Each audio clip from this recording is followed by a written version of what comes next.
এবার ভারতের প্রধানমন্ত্রী নরেন্দ্র মোদীকে বোমা মেরে হত্যার হুমকি দেওয়া হয়েছে। আর এই খবর ছড়িয়ে পড়তেই উত্তাল গোটা দেশ।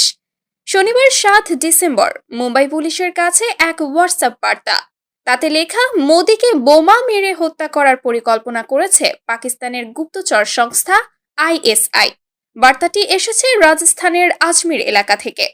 মুম্বাই পুলিশ বার্তাটি পেয়ে সঙ্গে সঙ্গে তদন্তে নামে। একটি বিশেষ দল অভিযুক্তকে ধরতে আজমিরের উদ্দেশ্যে রওনা হয়। তদন্তকারীরা বলছেন, এই বার্তা হয়তো একজন মানসিক সমস্যায় ভোগা ব্যক্তি পাঠিয়েছেন।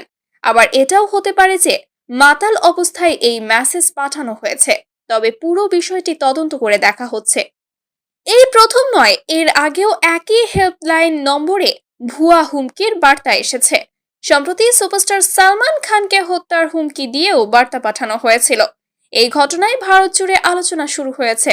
অনেকে বলছেন, এসব ভুয়া বার্তা দেশের নিরাপত্তা ব্যবস্থাকে দুর্বল করার অপচেষ্টা। এ ধরনের হুমকি শুধু নেতার জন্য নয়, গোটা দেশের জন্য হুমকি।